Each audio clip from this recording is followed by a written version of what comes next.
Man, do you like podcasts? Well then, welcome to No Gimmicks Needed! So, what do you guys want to talk about? this is the Nerd Coalition. Enjoy the show. Okay, y'all. I'm going to keep it a buck with y'all in this whole review because tonight was the debut of I guess you would call it the ESPN era of WWE because we have Wrestlepalooza tonight live in Indianapolis. And the thing was, this was going to be the first pay-per-view that they were going to have that was going to be on the ESPN app, right? And we already had confusion on it that how it was going to cost. It was going to cost us $29.99 to do it, ESPN said something about if you had cable, like the standard cable that that a lot of people do not have anymore, then you should be able to get this app and go do it with your provider. Because I know that worked with Peacock, okay? Because I had Peacock, and I signed in with my provider, and I don't have to pay for Peacock. So I'm like, okay, we can do the same with the ESPN app. And I have to tell y'all that right now, I think, because I've seen a lot of people online, and I will be admitted, I will be honest, that I was one of the people that said this too, that ESPN lied to us. That's why I felt. Because when I tried to go and sign in, because I have the Disney Plus bundle, right? And they used to have ESPN Plus, and I'm like, okay, well, they just flipped over to the ESPN app. Well, I signed into that. I got in, and I was like, okay, let me just go check out Wrestlepalooza, because I wasn't, to be honest, I'm gonna keep it a buck with y'all. I didn't have the funds, okay, today, to order All Out on HBO Max, which was only $10 cheaper than what you average pay on a pay-per-view, and then pay for Wrestlepalooza also. So I'm like, okay, well, if I got the ESPN app and I got the cable, I could just watch Wrestlepalooza. So when you go into the app, even on your television or even on your phone, and to watch Wrestlepalooza, that's still a live event that you have to pay for. You still, no matter what. So I misheard them, or I misunderstood the directions, or they didn't explain that clear enough, which I'm not surprised, okay? So I was like, oh gosh, I don't have an extra $30 right now to pay for Wrestlepalooza, right? And on top of that, I was sitting there like, okay, I really should have listened to Stephanie McMahon when she said, get a VPN. Because I've heard of a lot of people, including listening to Solid Monster, that they got the ExpressVPN, they changed their location, because other than in the United States, they can still watch all the other WWE pay-per-views on Netflix. It's only in America that's on the ESPN app. And I'm like, I should have got ExpressVPN. So it looks like going in the future, if I still want to even review these shows, I need to do ExpressVPN. So with all that being said, I didn't order All Out, and I didn't order Wrestlepalooza. But thankfully, YouTube and ESPN are a thing, right? So you can see, and ESPN has longer clips of the matches, mostly for the matches, up there from the show than the WWE does on their YouTube page. So that's the way I am talking about the show to you guys today. And I have to say, like, once again, I'm not doing this to compare. I will do my all-out review, but I'm not going to go into comparison of which one I felt as though was better. But I mean, if we're talking like wrestling, because it's hard to compare, but if we're talking like wrestling-wise, All Out had the better show. Okay, but once again, All Out had more matches. There's only 5 matches. And of course, this was going to be loaded with so much shit because it's the debut of ESPN. And here's the thing, Triple H a while ago said that now, in this era, it's about making moments. And he had teased that there's going to be moments and surprises and stuff like that. Because that's what it was. Because the wrestling, other than that women's match between Stephanie Fakir and Io Sky, which was, to me, the match of the night, it was all about the moment they cared about. Not even necessarily the quality of the match. I'm like, this is the area we're going to go in right now. And even on both shows, from All Out and to Wrestlepalooza, we had a lot of surprises. We had a lot of returns, just a lot of things happening, a lot of things to even talk about. So we're going to have to get into Wrestlepalooza here. This is your Wrestlepalooza review. And just me kicking it by myself today. So we're going to have to get up into a 5-match card. And once again, I'm not going to give an extensive breakdown of the matches because once again I did not see the full match. I went on ESPN and it looked at their highlights and they had like 5-minute match highlights from each show. I'm like that's enough for me to. I seen a lot of people that was on YouTube also was looking like this. You know what? This just saved me $29.99. So going in the future, I don't even know what I'm going to plan on doing.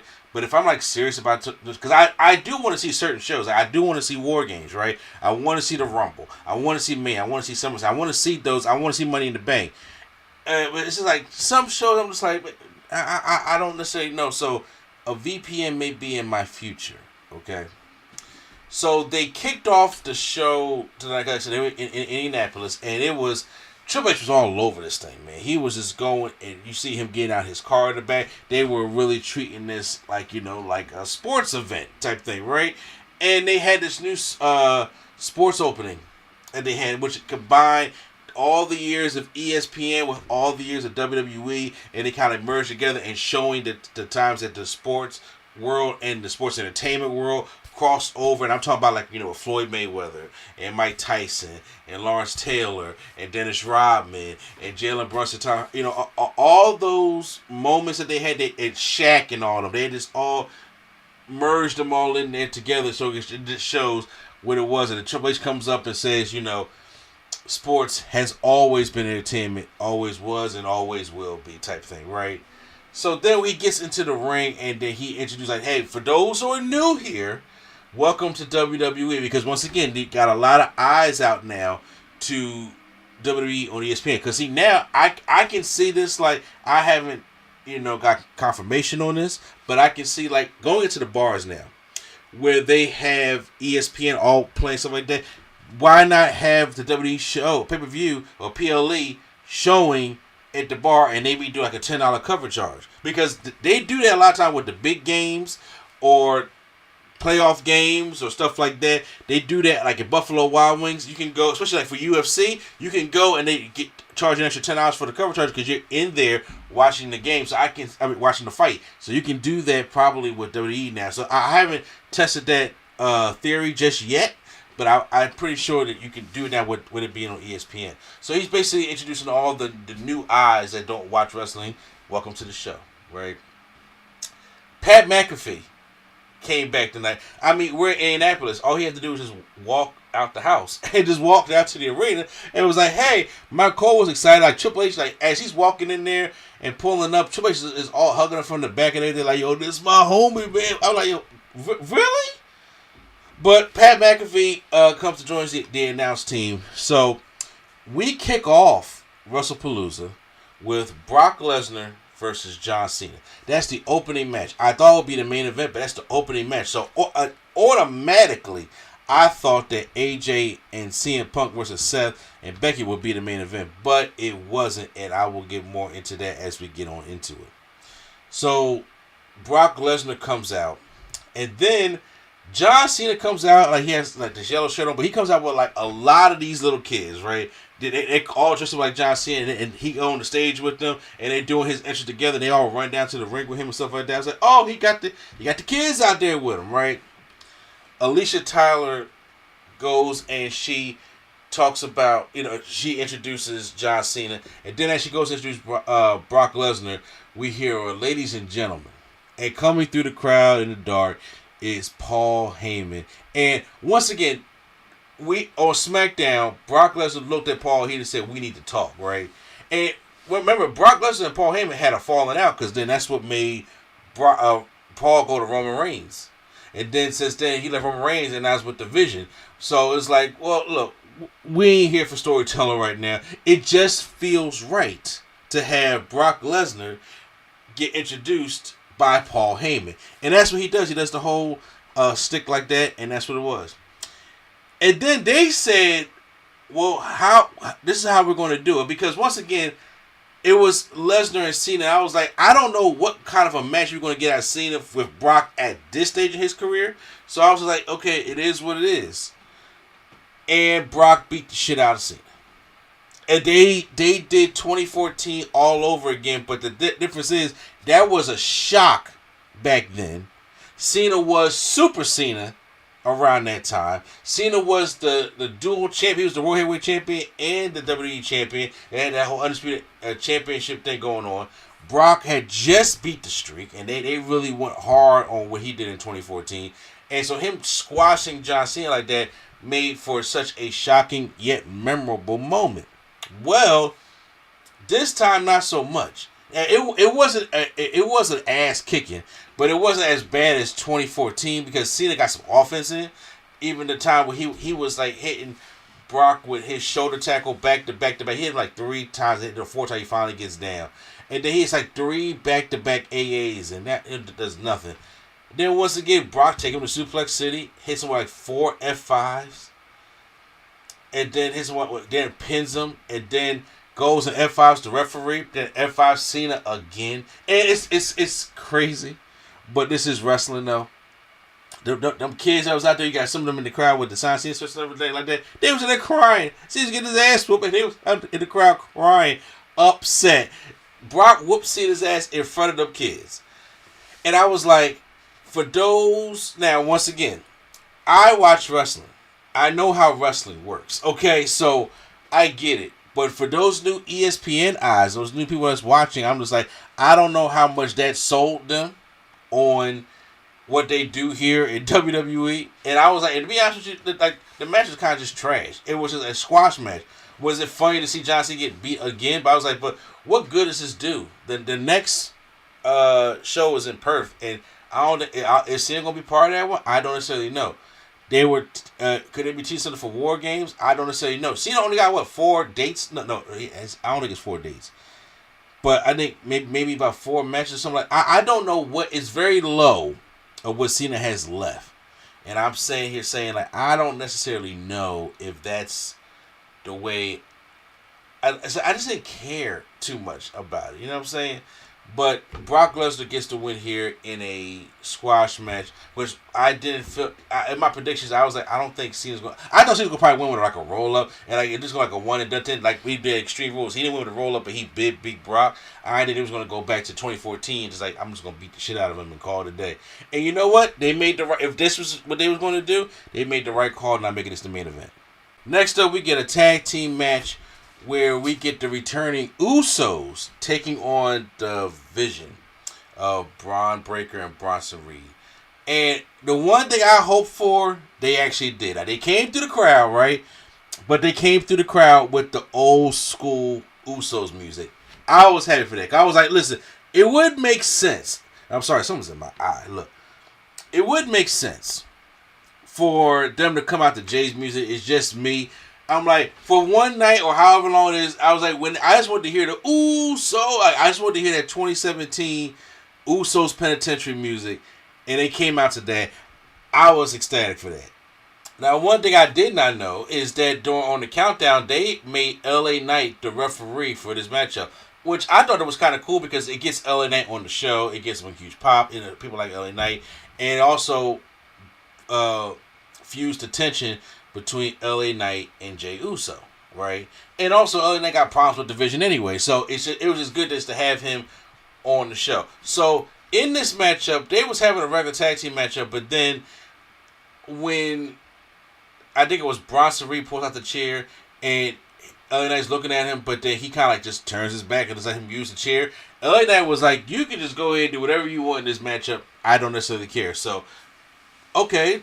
It's now a no-holds-barred match, basically what it was, because Jimmy gets out the chair, and then he attacks Bronson Reed with the chair. And I was just like, okay, so yeah, right now, it's just a no-holds-barred type matchup, because Jimmy goes out and gets the, after Jey Uso comes out and splashes on anybody, Jimmy goes out, gets the Slim Jim table from underneath. Also, Braun Breaker does this insane running, jumping shoulder up on Jimmy Uso as well. I was like, just seeing it is like, spectacular as well.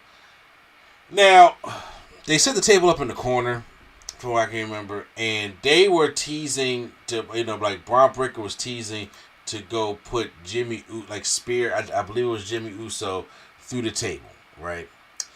And then, Jimmy or Jay. So, but as he goes and does that, he gets super kicked by Jey Uso. Then we got pseudo super kicks from the Usos to Braun Breaker and to Bronson Reed. Then they hit the 1D on Braun Breaker, and Bronson Reed kicks it out. Then later, Jay's on the top rope.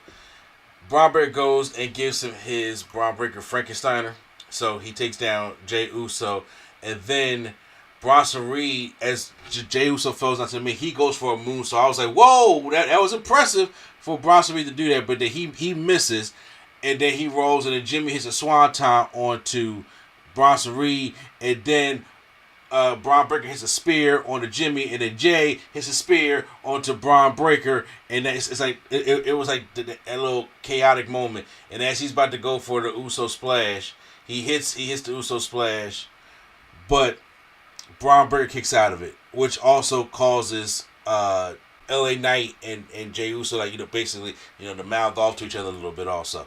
And they kept teasing that there's a problem, because even on the outside, Jey Uso goes and dives out the ring, and then he's clearly aiming for Bronson Reed, but LA Knight's in the way, and he thinks he's going after him. And then Jay goes in later in the match. Jay gets a chair. He's about to swing it, and Braun Breaker, he ducks, and he's about to hit LA Knight, but he just stops. LA Knight does not like how he feels as though Jey Uso is attacking the referee, even though obviously it's clearly because it's all a mistake. And then when both Usos get into the ring, Braun Breaker, that table that was set up in the corner, he spears both Usos through the table. Now, as he spears them, I don't know when this was, because I missed it.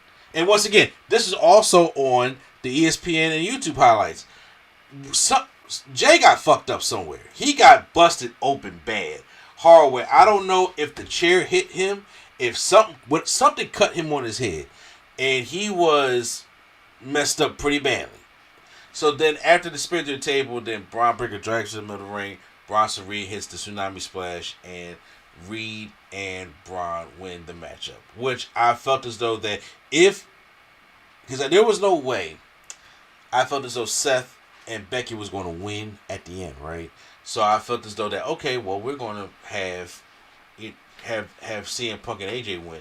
So if that's the case, Division going to have to win. They got to get a victory somewhere. They can't lose both in one night. I mean, they can, but I felt as though it's still the Usos. Usos could take a loss, and that's what happened here. So I don't. It's probably going to further some things on Raw between LA Knight and Jey Uso. That I know there's going to be some problems that LA Knight's going to have with that matchup. So I know he's going to definitely talk to him. Let me talk to you about that. Next up is for the Women's World Championship. The vacant Women's World Championship, Stephanie Vaquer taking on Io Sky. In my personal opinion, the match of the night. These women delivered. The outcome was not what I expected, but it was a beautiful outcome. But these women killed it. If you took this match off Wrestlepalooza, I felt as though this would have been a one-match show. It would have just probably just it was the run-of-the-mill average, and this is not how I want to kick off ESPN. And to be completely honest with you, I think this is still not the way I want to kick off ESPN if I was them. But this is what we got, right? So this is Stephanie, who was already supposed to have a title shot with Naomi in Clash in Paris, but then Naomi got pregnant.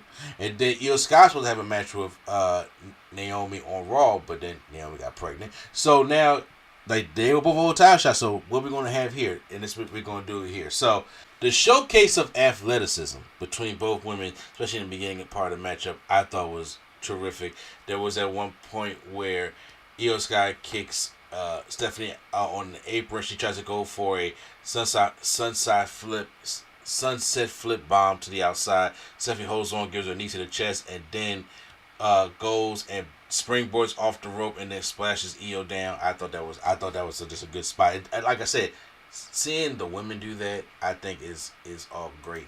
Now, also there was one point where Stephanie was hitting these dragon screws on Io, and she got caught in the rope sometime. She hit the dragon screw. This joke looked gnarly, it really hurt her knee. And Io was at one point, selling the knee. Then we get to Stephanie doing her trademark. She's going to do the devil's kiss to Io. Listen, I appreciate the crowd because we need Booker T. But Booker T is, even Stephanie will admit, I miss Booker T, right? Booker T has turned that into something, phenomenal. Like even when Stephanie was on, was it Raw last week, and I heard the crowd, whatever crowd they was at, they was chanting. It was counting like 1, 2. I was like, no, you don't count. You when that happens. So thankfully, at least from what I heard on the clip in Indianapolis, they was doing the yeah. And also when they had that NXT Homecoming show, that not so great NXT Homecoming show that I will probably talk about later on the podcast. That is what, especially because she pointed right at Booker T like, yeah, go ahead, do your thing, man. It's like Booker T needs to be doing Cedric Secure matches from now on, but obviously they're not going to bring him on to Raw just for that. They should, but they won't. Io is still selling the knee, even though she's doing knee moves to Stephanie. And she does kick her right in the face with the knee, and it drags over to the rope. She's about to go for her Genius in the Sky moonsault. Stephanie gets out the way, and she hurts her knee. And then when I tell you, Stephanie goes up to the top rope. And you can count on one hand how many performers, men or women, have hit this move perfectly, right? She hits a spiral tap. She hits a spiral tap perfectly on Io Sky and wins with it. I was like, listen, the only time I be getting perfect on spiral taps is when I'm playing 2K. Because I'm like, it was picture perfect and she won. I'm glad it wasn't a 2K. I'm like, yo, in the match right there, because you can't top that. Stephanie Secure is your new Women's World Champion, which I felt as though I was going to pick Io. I didn't know how they were going to do it because now we got that crown jewel, or is it crown jewel? That bullshit. We're going to do the champion versus champion again for that crown jewel championship. All that shit is stupid. But this is what we got to do right now, right? And so it looks like it's going to be Stephanie taking on Tiffany Stratton. I don't see Jade don't need it yet, and Nia Jax don't need it at all. So I definitely see them two going because they're doing champion versus champion. So, but it was a good win for Stephanie. I expect her to win, but it was a good win for her. Next match is the mixed tag match. CM Punk and AJ Lee. I'm about to say AJ Styles. That's not happening. CM Punk and AJ Lee taking on Becky Lynch and Seth Rollins. Becky Lynch and Seth Rollins, they on like this podium type thing. They like this huge stage that they're being lowered down. They got this purple on, sunglasses. They got the belts. Hey, look, despite how they be dressing, and that was a nice visual. So that they're coming down, they're being lowered down. Then their song hits and they go into the ring. I thought it was a nice visual. CM Punk comes out first. He does his clobbering time, and then AJ comes out to a monster reaction. And she comes out there skipping out there and just looked like she just walked out of 2015. That's how it looked the same. And probably the same jeans, shorts, and everything. I was like, when she walked out there and the crowd just erupted. And I have to say this.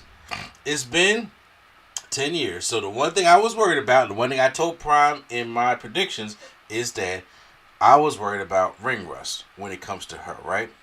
So, and once again, I do apologize for doing this with my eye because my eyes just bother me. But listen, I was worried about ring rust. And overall, I think AJ did good. For a tag match, AJ did good.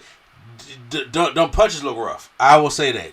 She's rusty, which it will happen. It's average. It happens to anybody that came back. I told Prime this also. If y'all want to hear my predictions about it, I said when CM Punk did this at SummerSlam, come back with Drew McIntyre, I was like, they had a decent match, but he was rusty. Like, they had that full match on that scale at that time, he was rusty. So like, you got to get it out there now. And I was like, okay, so AJ was still a little rusty, but I'm pretty sure she'll clean all this up in a couple months and she'll be fine with it, right? So AJ Lee wanted to start, and her Becky about to square up, but then Becky Herbert tags Seth Rollins. They will kiss on the outside, and then so mixed tag rules. CM Punk has to tag in there. So, the majority of this match, I will say this, it was, at the beginning, like, they had this parts, but everybody was still just waiting for the hot tag for when AJ came in there, right? Because obviously, AJ's not going to be taking most of the heat in this match, because like I said, she's still kind of rusty. So, I felt this, and also the one thing about this match went a little too long. I was like, okay, because honestly, it should have been the main event opposed to what they gave us for the main event. Because I thought they had something to play and they didn't. This match was 30 minutes. 30 minutes. I was like, okay, and this is the return of AJ, so this needs to be the main event. But unfortunately, it necessarily was not the main event. So Seth Rollins and CM Punk is the ones that's, taking all the heat right now. There was a spot where Seth Rollins takes Becky Lynch and goes to gorilla press her onto CM Punk, but then CM Punk moves, and then so Becky's hurt by the gorilla press. She hurt anyway. He goes to the hot tag AJ, but then Becky does get out the ring, and she pulls AJ down. So then that's when Seth Rollins on the outside. He just starts skipping around AJ's body, and then goes back into the ring, and then starts skipping around CM Punk. And then Becky gets into the ring, and it looks like, now once again, I'm watching the highlights here. She has CM Punk's foot. And then he just looks at her, he blows her a kiss, and then tags in AJ Lee. And then she comes in, she slowly comes in. She got the smile, but then she comes in and Luthez press, and she starts wailing on Becky Lynch. I was like, when it comes to these punches, I'm like, we got to work on AJ with these punches, you know what I'm saying? So, but overall, though, for what she was doing, I thought she looked good. She's a tornado DDT on Becky Lynch, and then like they were doing the usual dual type things, and there was one little spot there where Seth had AJ, and then CM Punk kind of flipped her over, and then she kind of splashed on the Becky Lynch. I thought that was kind of cool, even though it was like they were taking their time with it, and they had like the duo moves. Even Seth and Becky at one point did hit double pedigrees for 2 count on both of them. So once again, I'm going to jump right to where the finish of the match came in at, because there were times where CM Punk hit the curb stomp on Seth Rollins, and then they was beating each other up, and Becky and AJ was beating each other up, and even Seth Rollins hit a curb stomp on CM Punk, and then AJ broke up the pin by hitting a curb stomp on Seth Rollins. So now we're on the outside. CM Punk throws Seth Rollins over the announce table, but now Becky comes and then throws AJ on the announce table. So on one announce table, there's AJ Lee and Becky Lynch. On the other announce table, there's CM Punk and Seth Rollins. And it looks like that Seth Rollins and Becky are going to do moves to each of them on the table. Well, CM Punk turns it into a GTS. So Becky, who was about to go for her manhandle slam, takes AJ, throws AJ into CM Punk, and they all crash down with Seth Rollins, and the table breaks. And the table breaks. And CM Punk goes over to roll and make sure that AJ is good. So now they're on the outside. Now Becky pulls AJ into the ring, and she's about to go for another manhandle slam.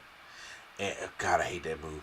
But as she's going for it, AJ comes up and locks on her tarantula finish that she has, and then Becky taps out. AJ Lee and CM Punk win the matchup.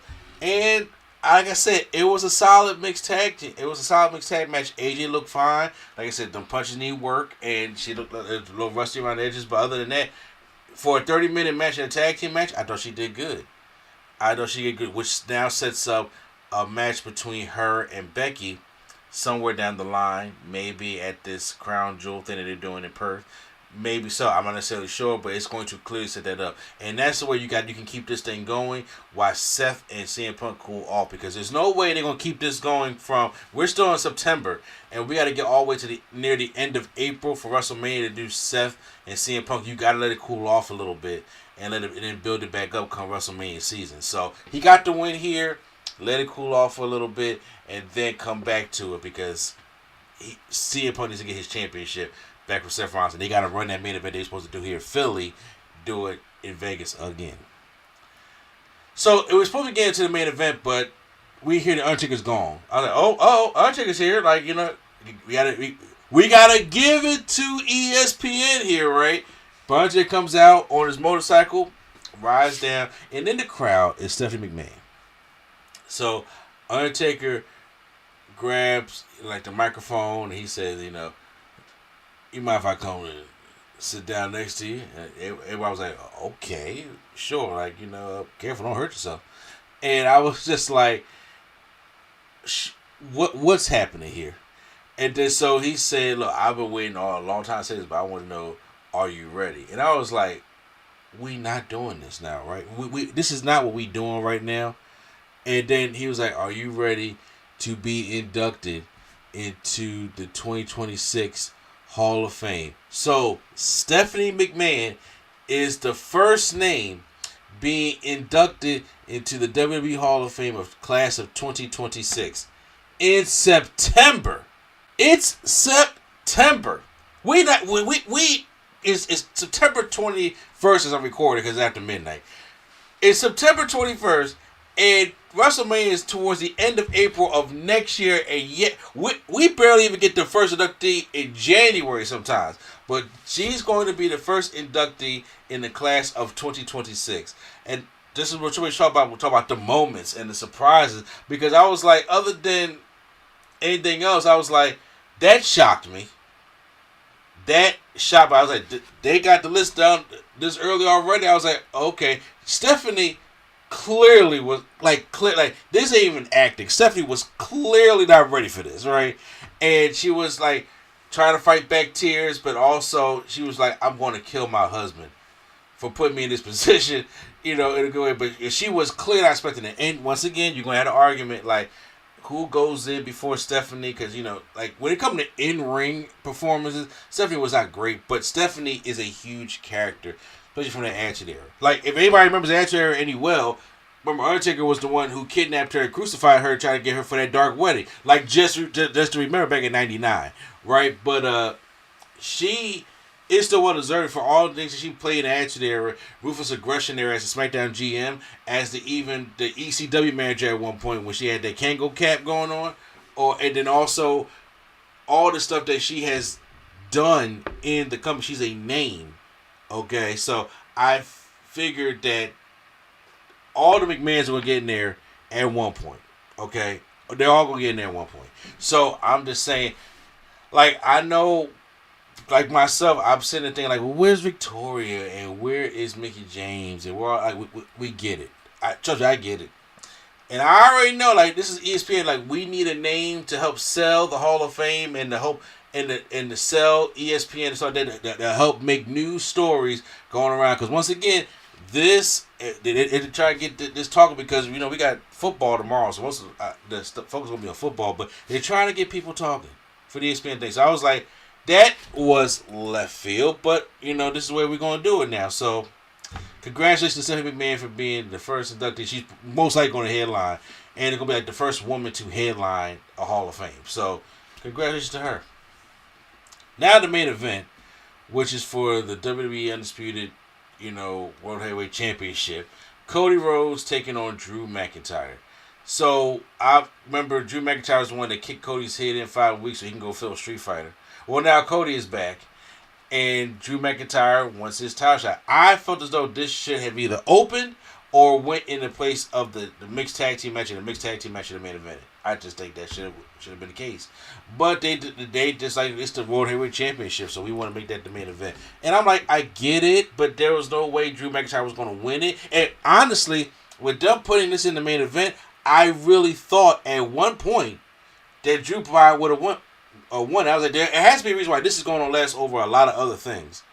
And I was like, maybe they have something planned. I don't necessarily know, but maybe they'll have something planned, right? So, but the match was solid. It wasn't a bad match. The match was solid.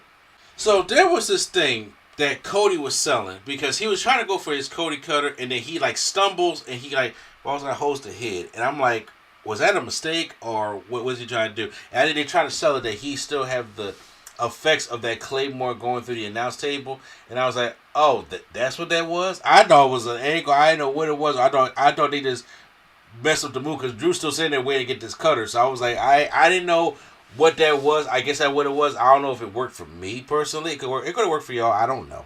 But I don't necessarily think it worked for me like that. But it threw me all the way off. Drew at one point takes Cody in a fallaway slam, and then he like tosses him over the announce table, gives him a reverse Alabama slam on the outside onto the steel steps. I always like seeing the reverse Alabama slam spot. Then at one point gives Cody Rhodes a white noise from the top rope, like his friend Sheamus. Now, I think I lost track of how many Cody cutters Cody hit in this matchup. I think it was 3 or 4 that he hit. He hits another one. And then later in the match, he goes to the outside. Drew McIntyre does his suicide dive over to the outside, comes back in, hits Cody with a Claymore, turns him inside out, but Cody does kick out. And then now we're on the outside. Now, he's about to do the same thing he did before, where he's about to kick Cody's head to the announce table. Now, to my knowledge, this is legal. He can do that in the matchup, but the referee's out there stopping him. And Drew is like contemplating, like, ugh, I don't want to do that. But then, as soon as the referee goes away, he tries to go and kick, and then Cody gets out the way, and then he kicks into the announce table. Now Drew is sounding like he broke his foot. The amount of selling that he was doing, like he broke his foot. So he even goes back into the ring to go for another Claymore kick as well. But as he's running, his foot gives out, and when his foot gives out, and then you guessed it, Cody hits another Cody cutter. It's like a super Cody cutter this time, and then hits the crossroads, and then Cody Rhodes wins the matchup to retain the championship. I thought nothing less of that. So I was like, who's coming out? Because I thought maybe they would have shocked the world had Drew win it, but wouldn't have made no sense because they wouldn't do Drew versus Seth, 2 heels at Crown Jewel, so they'll do a heel and a babyface, right? So I was like, okay, so what's coming? And it just ends. Like that's it. Hope y'all enjoy. Y'all got your money's worth, and I'm like, did I really? But once again, I didn't necessarily pay for it. So that was Wrestlepalooza. It's a solid enough show that the women's match and seeing AJ come back was fine enough. But I'm like, well, I tell you to go out your way. Like, the amount of effort I tried at first to try to get this show, I was like, if I felt I didn't miss anything. I was cool with the highlights they gave me on YouTube. What ESPN gave me on YouTube. I was cool with that, right? So you may feel differently, but I don't feel that way about the pay-per-view right now. I mean, so it was there. It was necessarily there. I'm not gonna say it's a bad show, but it ain't a great show. It's not even a good. It's like an okay show. It's not. I'm gonna go back and watch, and I'm like, they just care all about the pyro and the moments, stuff like that, not more about the in ring. I think it was about 45 minutes, and we only got into the thing, and we only got that half of a match between Brock and Cena before the Usos came out. So that's all I'm saying. So post any comments down below how you guys felt about the show if y'all listened on the YouTube version. And stay tuned because I'm about to get into what happened on the other part of the day, and that's AEW All Out from Toronto.